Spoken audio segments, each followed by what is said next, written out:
The survey vessel Halcyon Drift hovered silently above the amber skies of Virex 9, its hull reflecting the planet's slow, molten sunsets.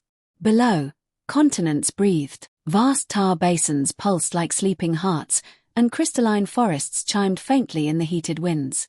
Commander Elia Ma stood at the observation deck, arms folded. Status report. Atmosphere stable. Native civilization at early tool use stage, replied Kiran Dace from the console. They've developed basic symbolic markings, but no metallurgy, no mathematics beyond counting clusters. Elia nodded. Then we observe. We don't interfere. Behind them, a smaller voice echoed through the corridor. Mama. Mama, look. Elia turned. Her daughter, Sarah, no older than 6, ran in barefoot, clutching a small, strange object. It shimmered faintly, not metallic, not plastic, but something grown. Sarah, Elia sighed, though a smile tugged at her lips. You're not supposed to be in the survey bay. But I finished my lessons, Sarah said proudly. And I made this move again, see. She held up the toy. It was a shifting polyform, an intricate, palm-sized structure composed of interlocking translucent cells. Each cell was a curved prism, bending light into soft gradients. Unlike a human puzzle cube, its geometry was non-Euclidean. Edges folded inward and outward simultaneously, as if the object existed in more than 3 dimensions. When Sarah twisted it, the entire structure reconfigured, not just rotating segments, but altering its topology. Faces inverted, internal pathways emerged, and faint harmonic tones rang with each transformation. What is that configuration? Kiran asked, leaning closer. The teacher calls it a phase lattice toy, Sarah said. It's for learning symmetry and recursive space logic. She beamed. I solved level 4. Elia raised an eyebrow. At your age. That's advanced. It's easy, Sarah shrugged. You just think about how the inside connects to the outside at the same time. Kiran chuckled softly. If only our navigation AI thought like that. Elia crouched to Sarah's level. It's beautiful. But you must keep it with you, understood? We're in a restricted zone. I will. Sarah promised. Hours later, the landing shuttle descended. The mission was routine: collect atmospheric samples, observe native behavior, leave no trace. Elia led the team across a hardened ridge overlooking one of the tar basins. The ground was warm, almost breathing beneath their boots. In the distance, the natives moved. Tall, slender beings with elongated limbs and facete dyes, communicating through pulses of color along their skin. Recording, Kiran whispered. They're arranging stones, patterns repeating in 4s and 5s. Early abstraction, Elia murmured. They're closer than we thought.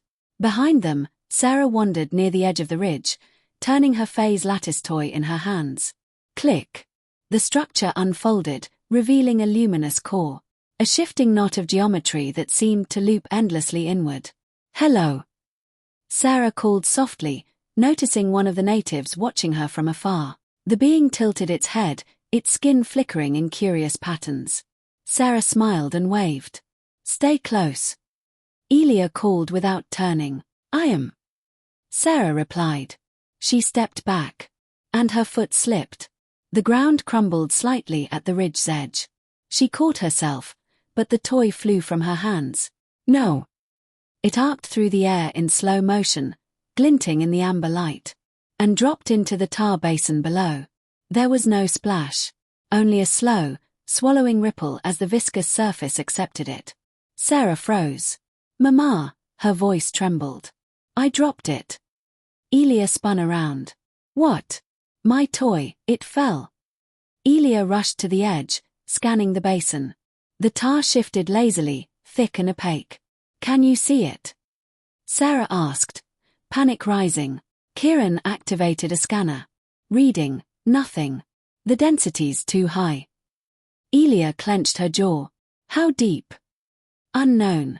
These basins could be hundreds of meters. Sarah's eyes filled with tears. I'm sorry. I didn't mean to. Elia knelt beside her, pulling her close. It's okay. It's just a toy. But Kieran's expression had changed.